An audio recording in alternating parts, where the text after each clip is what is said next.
Bapak mau kasih tahu melalui pelajaran ikan ini. Kalian bisa lihat nggak tadi? Papanya tidak izinkan Nemo masuk ke jaring. Ya, jadi jaring tadi Nemo bisa keluar masuk kan? Ikan besar kan tertangkap. Kalau ikan Nemo gak mau masuk boleh nggak? Boleh juga. Buat apa dia membahayakan nyawanya?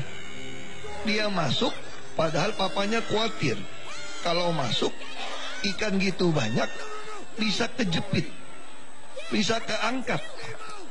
Lalu kita hidup di zaman orang-orang itu kadang-kadang berenangnya salah arah. Jadi persis seperti ikan. Yang benar harus berenang ke bawah. Tapi semua ikan ikut jaring ke atas.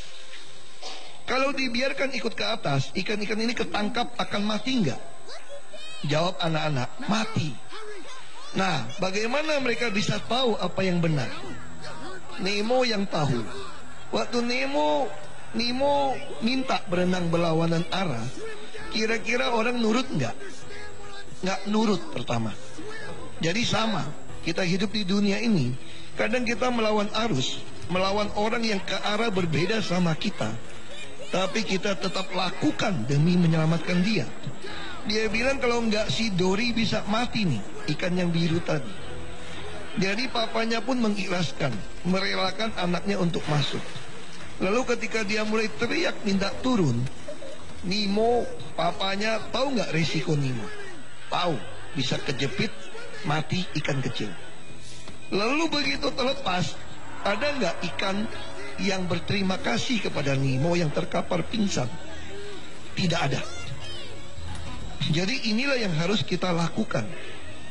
Sekalipun kita melawan arus semua, melawan semua orang berbeda arah, kita harus tetap teguh. Semua tidak jujur, gak apa-apa, asal kita sendiri jujur. Mungkin setelah itu tidak ada yang terima kasih sama kita. Kita juga tidak peduli, karena Tuhan yang menghitung untuk kita, bukan orang. Nah, ini pelajaran dari film ikan Nemo. Jadi bukan soal ketangkap ikannya itu tadi. Jadi orang tanya sama saya, kamu siapa? Saya bilang saya hanya seekor ikan kecil Nemo di tengah Jakarta. Seperti itu. Nah, ini pelajaran untuk kita. Lalu disambut tepuk tangan anak-anak. Majelis hakim yang saya muliakan, sambutan tepuk tangan anak-anak kecil di akhir cerita saya tersebut memberikan saya penghiburan dan kekuatan baru untuk terus berani melawan arus, menyatakan kebenaran dan melakukan kebaikan, sekalipun seperti ikan kecil Nemo dilupakan. Karena saya percaya di dalam Tuhan segala jeripaya kita tidak ada yang sia-sia. Tuhan yang melihat hati mengetahui isi hati saya. Saya hanya seekor ikan kecil Nemo di tengah Jakarta yang akan terus menolong yang miskin dan membutuhkan, poor and needy. Walaupun saya difitnah dan dicaci maki, dihujat karena perbedaan iman dan kepercayaan saya akan tetap melayani dengan kasih.